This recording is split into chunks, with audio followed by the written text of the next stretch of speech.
Hi, my name's Ameera. Hi, I'm Nazir.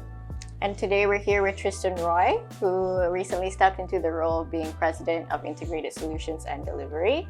He also leads a global network of 2,000 people. So today we will be talking about the evolution of PR and also how we can utilize ethical AI. But before we get into that, let's just have a short conversation. Tristan, how was Malaysia so far? Well, first of all, thank you for having me, and I'm so delighted to be having this conversation today. Malaysia, it's my first time in Malaysia, and I have to say it's been such a lovely experience across the board. I have, first of all, the hospitality has been, I don't know if I expected anything else, but just the warmth and how gracious everyone has been, and I haven't really worried about a thing. I've really enjoyed my experience just meeting clients, meeting our teams, even meeting some of the partners we're working with in places like technology, AI, augmented reality, and sort of experiential technology. So I'm really coming away from my trip quite intellectually stimulated. I would say the other thing that I am really struck by is it feels like the energy here in Kuala Lumpur and I suppose in Malaysia, it feels like a place where things are happening. But it just has the energy of a place that I think is emerging and is growing, and you can feel that in the energy of the young people. You can feel it sort of just in the business conversations that I'm having. And it's not just a business energy. It feels like a cultural energy, a creative energy. Yeah, I mean, speaking of big things happening, the energy and everything, there's something big happening within Edelman, right? There's a shift that's happening. We want to transform into being not just PR, but something bigger, an integrated AI-powered marketing partner, I would say. Sure. So now I feel like that shift is happening, and I want to kind of get your thoughts on how PR is evolving at the moment.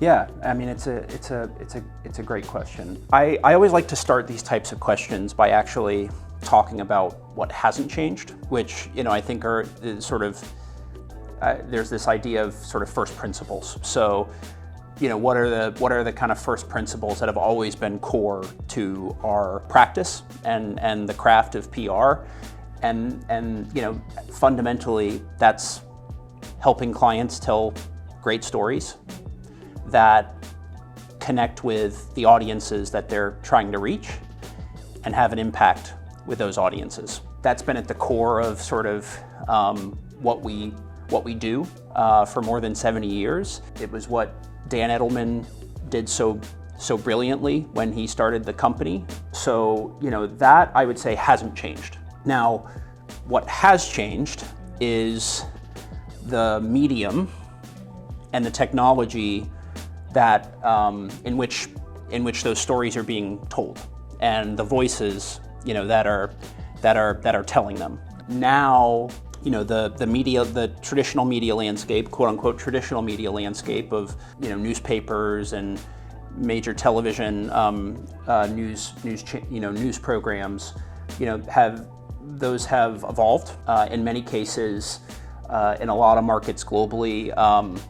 Those outlets have shrunk, and particularly a lot of local news outlets have disappeared. And so while you still have major outlets, the Financial Times, these types of things that are evolving and innovating and finding ways to survive, the mainstream media vehicles that you have to tell stories have fundamentally changed. The practice of telling stories in those outlets reporters have less time. They're expected to do more. But again, fundamentally, sort of the idea of engaging with a reporter, pitching a reporter, understanding what a reporter cares about, what an editor cares about. Those are things that remain at the core of like the craft of PR.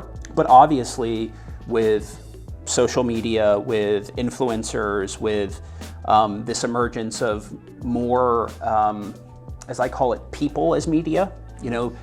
Prolific podcasters. There are podcasters and Substack writers who have more audience than many Netflix shows, that have more of an audience than your major evening news programs. And so the voices and the mediums in which to tell those stories have both fragmented.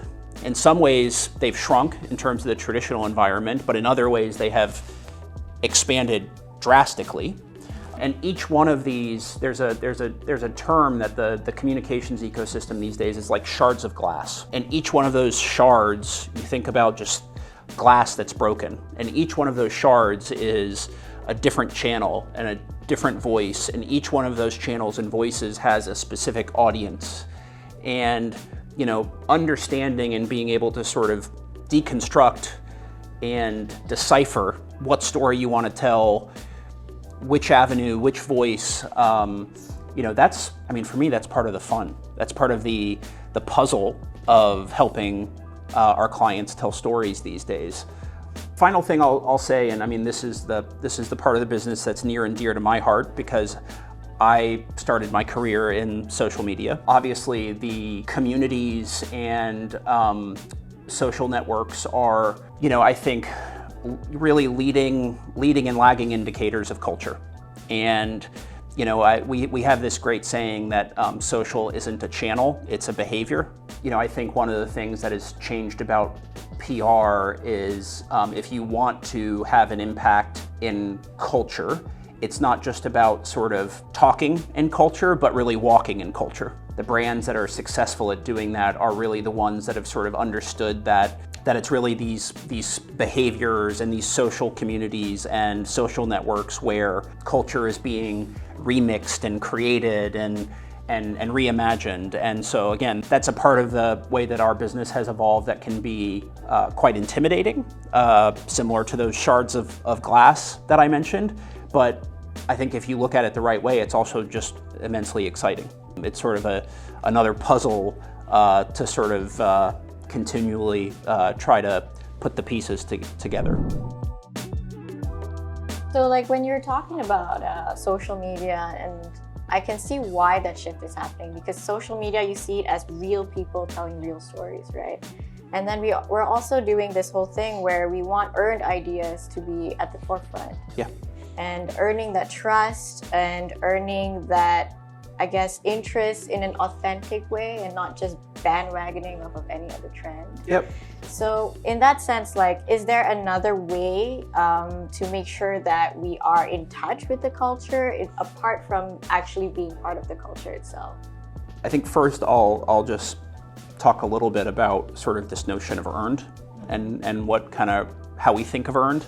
Because I think, we were just talking about PR and, shifting now to talk about more earned. And I think those two words kind of can be used often interchangeably, but I think important to sort of, I think the best ideas have always earned attention. Anytime someone reads, shares, likes, comments, reposts,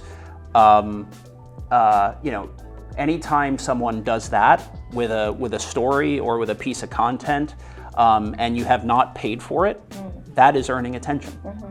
Instead of, paying to put a piece of content in a box that's a paid format, whether that box is a out-of-home billboard or whether it's an ad on a social feed, we're making those stories work so that people actually share them themselves, read them themselves, write about them. So switching gears to more your question, I think in many ways the job of communicators is to both bridge the gap between the company or the organization or in the business with the audiences they want to reach. And the vehicle for bridging that gap is a story or a piece of content or an experience. But I think our jobs actually are to help represent those audiences in the company or with clients. And I think if you sort of take that mindset, it's a subtle mindset shift, but if if you think of your job as a communicator as, not just to think about, okay, how do I tell the story of this announcement, to how do I get it placed in these outlets, and how do I make this an impactful announcement, or how do I make this product launch as impactful as I can. Of course you want to do those things, but I think if you approach those moments with, actually, first and foremost, my job is to represent the audience we're trying to reach, back to my stakeholders, or back to the business, or back to my client, so that we actually have the best chance of getting to that outcome. It's a subtle shift, but I think it's a really important shift. And I think if you start with that mindset, then you put yourself in a position where you're asking the right questions about the audience to give yourself a chance to actually understand, okay, what is the problem that we can solve for the audience? Why should the audience care about this product? Why should the audience care about this partnership or this announcement, or how is it going to impact their lives? How does it relate to something that's happening in culture that we believe will resonate, with an audience? And so again, I think if you put yourself in a position where you are truly kind of, in a way, the advocate for the audiences you covet, you're putting yourself in a posture where you're then going to ask the right questions about what's happening with that audience and what's happening in the culture that surrounds that audience. And then, there are lots of sort of tactical ways to then get at that information, social listening, now with AI, synthetic audiences and synthetic personas and things like this, focus groups, influencers, and actually having influencers that you kind of talk to on background to understand what their audiences care about. And so there are a whole host of sort of tactical ways that you can then get at sort of understanding sort of audience insights. But I think sort of the philosophical shift is kind of the most important part. Is I think if you get yourself in that mindset of actually representing the audience as a communicator, then you can ask the right questions and you can find the right data from there. Because at the end of the day, it is people first, right?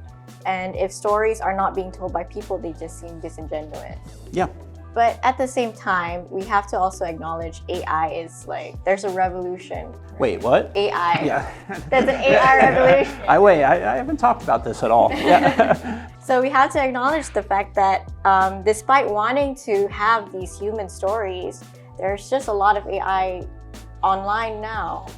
And with AI, it's kind of hard to have that balance of it being ethical and it being overused, right? Because at the same time, we want to make our processes easier, but we also want to do it in a way where we're still having that human touch with AI.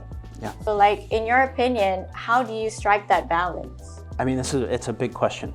And I would probably, I don't think I could sort of comfortably and confidently say that anyone has it figured out.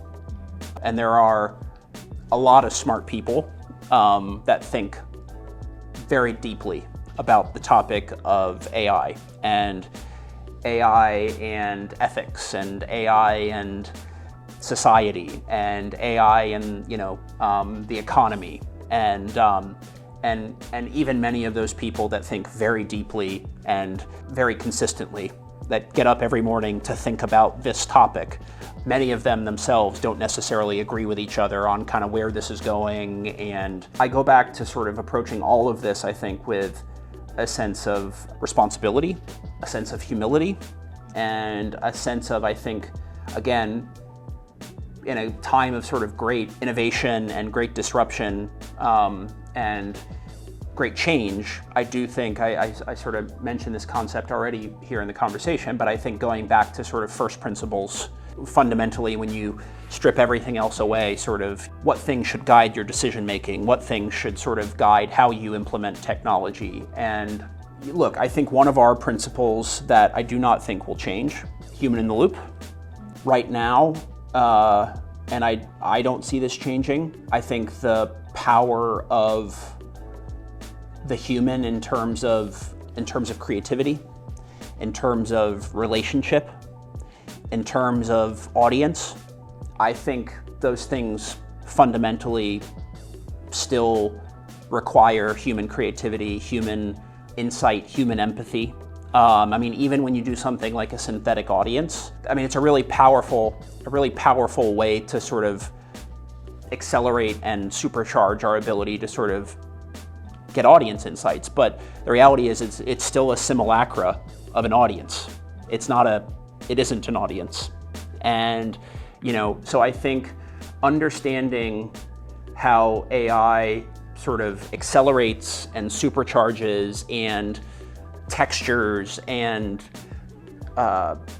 expands our understanding versus replaces our understanding, I think is, how we are trying to approach the technology. While the technology has continued to improve, I think that there are some very public instances where organizations have sort of relied too much on AI.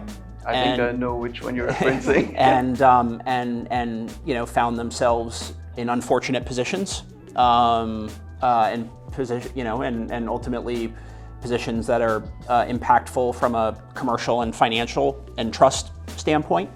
Being able to see through the magic of it and also just understand what it is and what it isn't is really important. I mean, look, there's no question that this is a general and a generational technology. AI is going to be in everything. It's going to be in our appliances. It's going to be on our desktop. It's going to be in our phones. It's probably going to be in the lights that are lighting this room. I mean, it is going to infuse everything, and it is changing everything. But I very much believe that at the end of the day, a client or a customer is still going to want to pick up the phone at some point, or visit a store, or and have a engagement with another human being. I know my clients want to pick up the phone and talk to me. Yeah. They don't want to talk to a chatbot. Edelman was one of the early adopters, or one of the first to partner with, for example, OpenAI. Absolutely. Yeah. So I'm just curious, how have we implemented things differently, or how are we rolling things out across markets to effectively use AI? A bit different to, let's say, other agencies or other companies at the moment. Yeah, I mean, I don't want to speak on what other companies are doing because I'm not ultimately in them, and we're obviously doing what we feel is best for our people and our clients and our organization. I mean, Edelman has always been, I think, because of our entrepreneurial heritage and spirit that very much exists to this day.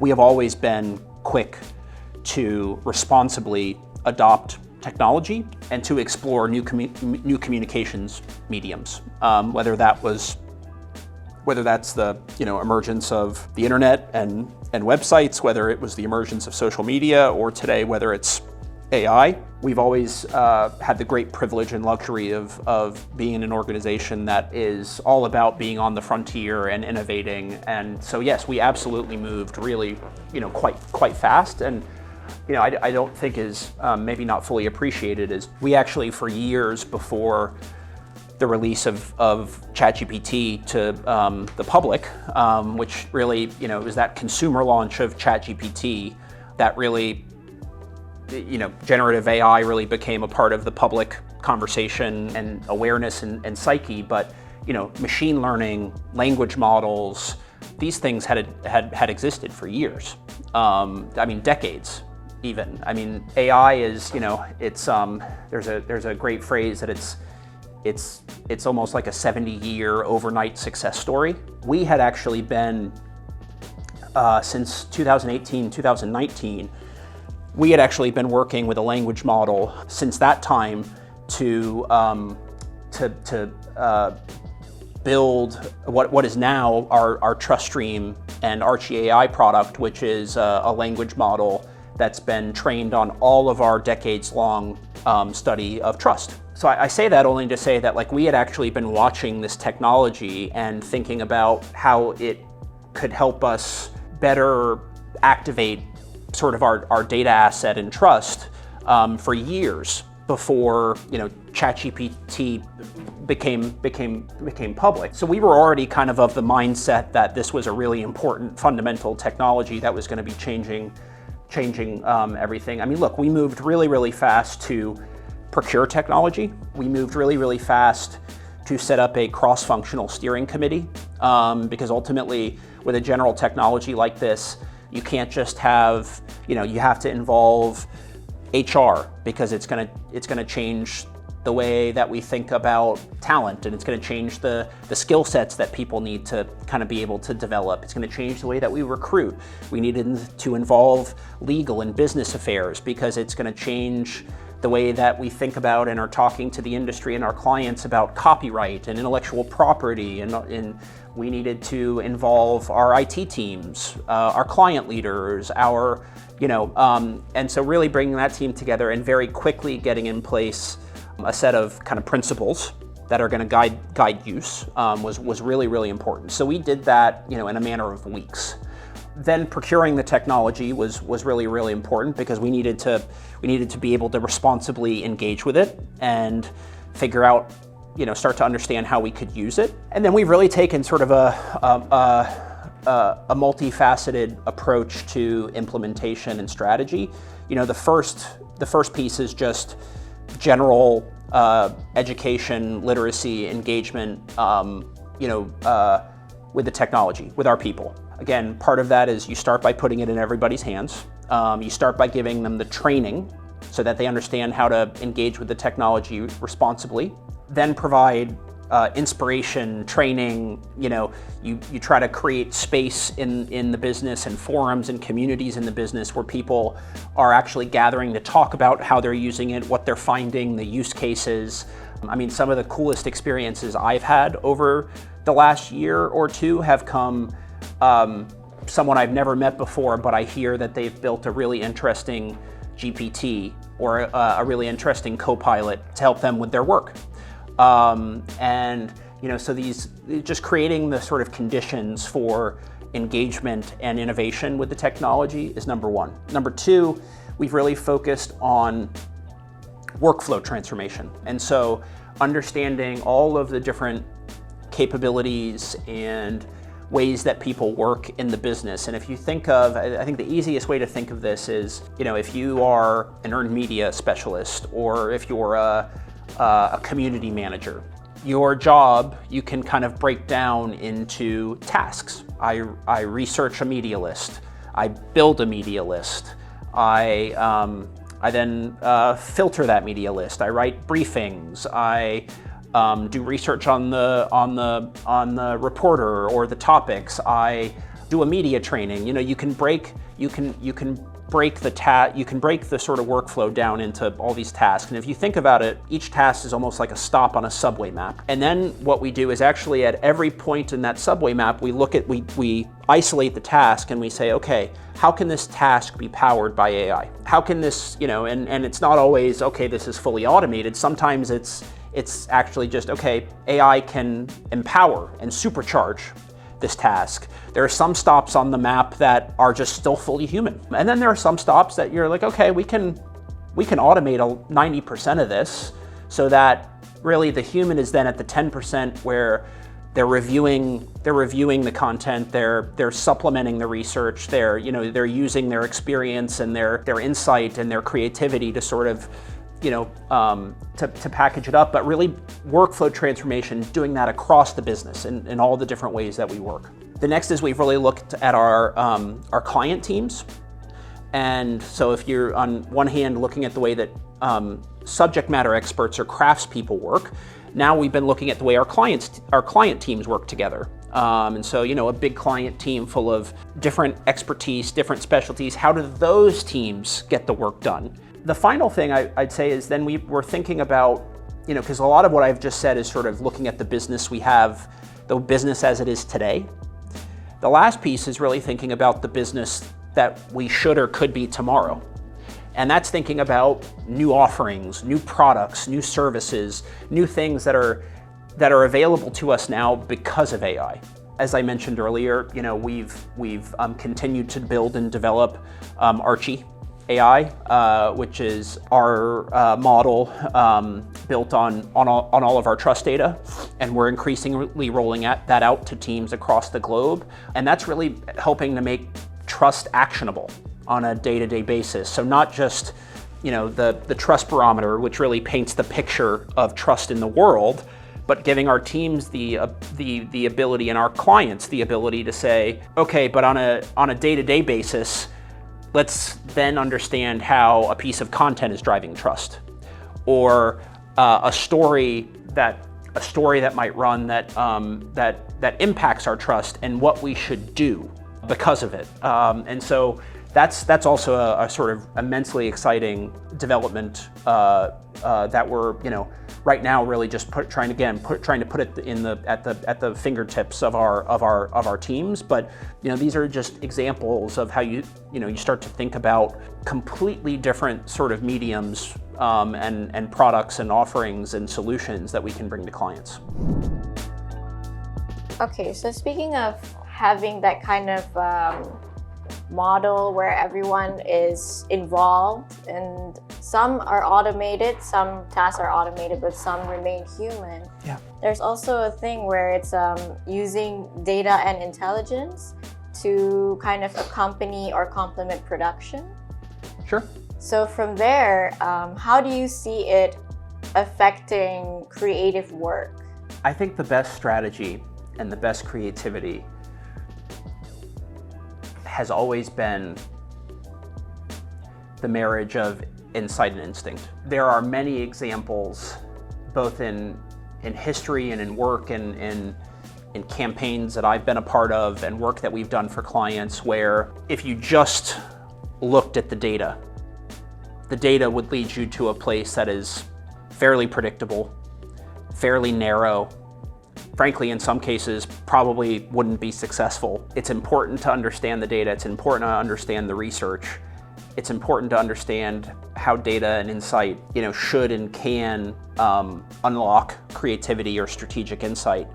A lot of times data will help you really target and communicate with the customers you have today, but it might not help you figure out how you get to new customers, or you create new markets, or you create new growth with those customers. So it might tell you everything about Nazir. When I send you an email, you click more often when it's this type of image, or when my headline is short versus long, or you tend to like these products more often, and so I can understand so many little data points about you in terms of, your data and your behavior with the products I have today, but it might not tell me about the products you're going to want tomorrow. We as an industry need to continue to do more work to become more fluent in data and be more demanding of data. I can't think of a big example where I've seen data alone be the solve. It's always been what to do with that data, or how to marry that data with a cultural insight that you wouldn't get from data alone, or how to marry that with actually just an experience that someone has when they go to a store or they actually engage with the product. So yeah, I think it's all in the calibration. But have you seen an example, either this year or last year, that shows like the marriage of insight and instinct? Yeah, sure.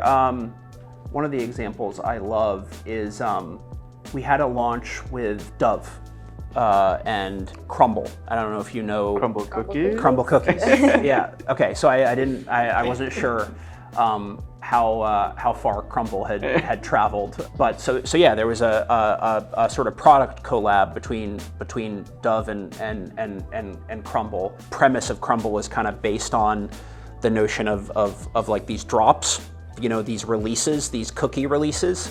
And so ultimately, like listening to the community, actually understanding that we could use the Crumble Association to bring the Dove product into more consideration and more relevance and more awareness with a new audience, with an audience that is a Crumble audience, but maybe not necessarily a core Dove audience today. So really spent a lot of time understanding both the audience we currently have, the audience that maybe we could address because of this collaboration, and effectively turned this product collaboration into something that looked a lot like a cookie drop, where we almost started, leaking some of the content in social and in Reddit, and turned it into, used our understanding of both data, the audience, and the audience behavior, used all of that to actually create this launch moment that I don't know how much I, can share about how it's performed, but I mean, it's performed really well. Let's just say that. It's been unlike any other product launch that I've seen us do, I think a really interesting example of actually marrying data, marrying audience behavior, and then marrying an idea, and then bringing all of those together to do something pretty cool.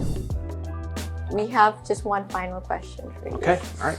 So previously Nazir said that we are one of the first to adopt OpenAI. So now I kind of want you to think about 10 years from now, what is another first for Edelman that you want people to talk about? Wow. As someone that's been at Edelman now, I'm just a couple of months shy of 20 years, but I think for all intents and purposes, I'm just going to claim 20 years. I've been here 20 years. I've had the real pleasure and privilege of getting to be part of a lot of firsts. I shared with the team here that, Edelman was the first PR company to have a website. We were certainly on the frontier of social media and creators, and, I think we were really one of, if not the first PR agency to hire different types of talent, to really make investments in creative and strategy and data and intelligence. So we're really, again, an organization that kind of is built on firsts.